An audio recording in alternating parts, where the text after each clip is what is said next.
집에서 무리해서 압출을 하거나 손으로 짜서 오히려 가만히 있는 면포를 막 건드려서 큰 염증이 되고 붉은 흉터가 돼서 내원해 주시는 분들도 많으신데요. 여드름을 예방할 수 있는 가장 중요한 한 가지를 뽑자면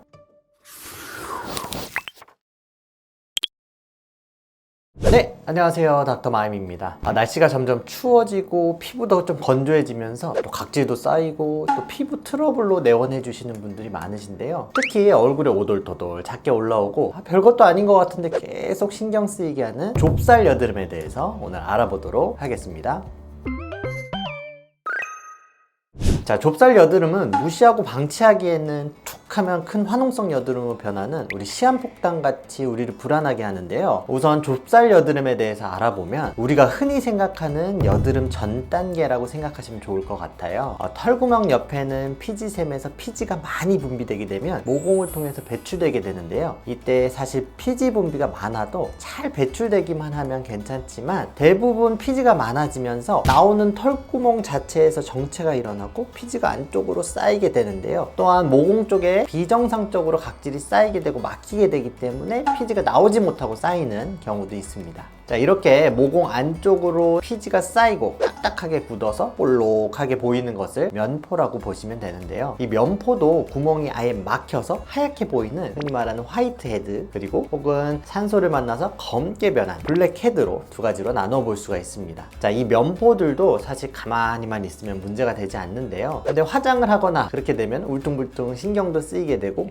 나도 모르게 이게 손이 가고 만지게 되는데요. 가만히 있던 면포들이 또 스트레스를 받거나 과음을 하거나 잠을 못 자거나 혹은 생리주의계에 따라서 염증이 생기고 또 화농성 여드름으로 발전할 수 있게 됩니다. 자, 그렇기 때문에 이 시한폭탄과 같은 면포들을 잘 치료해 주는 것이 중요합니다. 자, 하지만 그 전에 내가 신경 쓰이는 이게 면포가 맞나? 이렇게 정확히 아는 것이 중요한데요. 흔히 비립종이나 편평사마귀와 헷갈려 하시는 분들이 많으세요. 보통 편평사마귀는 비슷하게 보이지만 빛을 비춰보면 모공구멍이 안 보이고 좀 납작하고 갈색에 좀 표면이 거친 경우가 많고요. 비립종은 마찬가지로 구멍이 안 보이고 하얀 덩어리가 안쪽으로 쫙 비쳐 보이는 경우가 있습니다. 자, 이렇게 면포가 맞다면 치료해 주는 것이 중요하겠는데요. 자, 치료 방법은 크게 바르는 약이나 먹는 약, 그리고 물리적인 외과적 치료가 필요할 수가 있습니다. 자, 일단 가장 간단하게는 아하나 바하 성분을 이용해서 각질을 정리해주고 쌓여있는 피지를 녹여주는 것이 필요합니다. 자, 병원에서는 스케일링 혹은 아쿠아필과 같은 내 피부에 맞는 여러가지 필링 시술을 통해서 피부결을 정리해주고 피지를 녹여줄 수가 있습니다. 또한 피지 억제제라고 부르는 비타민 A 유도체를 통해서 피지 분비 자체를 줄여서 원인 자체를 차단할 수가 있는데요. 다만 이때는 먹는 약이다 보니까 내 얼굴에 문제 있는 부분만 작용하는 게 아니라 전신에 작용하다 보니까 몸 전체의 피지를 감소시켜서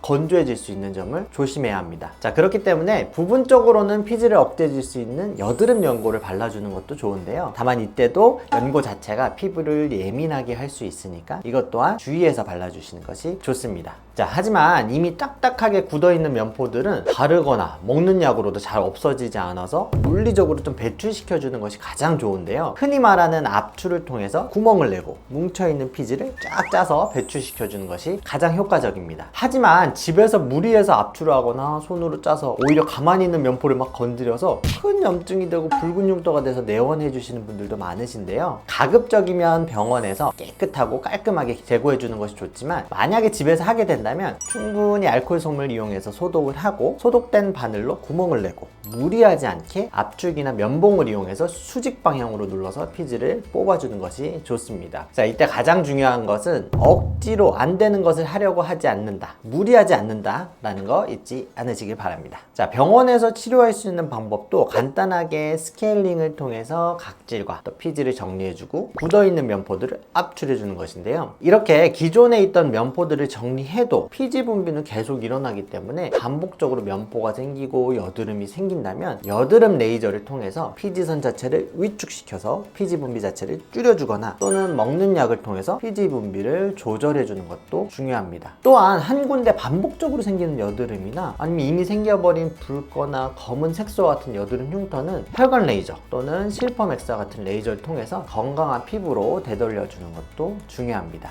자, 이미 생겨버린 면포나 화농성 여드름을 치료하는 것도 중요하지만 가장 중요한 것은 것은 생기지 않게 예방해 주는 것일 텐데요. 여드름을 예방할 수 있는 가장 중요한 한 가지를 뽑자면 클렌징입니다. 일상생활을 하면서 화장을 하기도 하고 자외선 차단제를 바르기도 하는데요. 잠들기 전에 이러한 피부에 쌓인 외부 물질들을 깨끗하게 세안해 주지 않는다면 모공을 막아버리고 쉽게 여드름이 유발될 수가 있습니다. 그러므로 화장품 혹은 선크림을 발랐을 때는 잠들기 전에 반드시 세안을 해줘야만 하고요. 특히 이때 세안을 이중 세안으로 해주는 것이 중요합니다. 세안을 하는 것 중 가장 중요한 것은 또 깨끗한 물로 충분히 헹궈주는 것인데요. 이중 세안을 할 때 흔히 사용하는 클렌징 오일은 충분히 씻겨내주지 않으면 오히려 모공에 쌓이기 때문에 트러블을 유발할 수 있으므로 반드시 세안 마지막에는 세안제를 롤링하는 시간보다 더 많은 시간을 들여서 충분한 시간을 충분한 물로 헹궈주는 것이 중요합니다. 또한 나에게 맞는 클렌징 제품을 선택하는 것도 중요하다고 할 수 있습니다.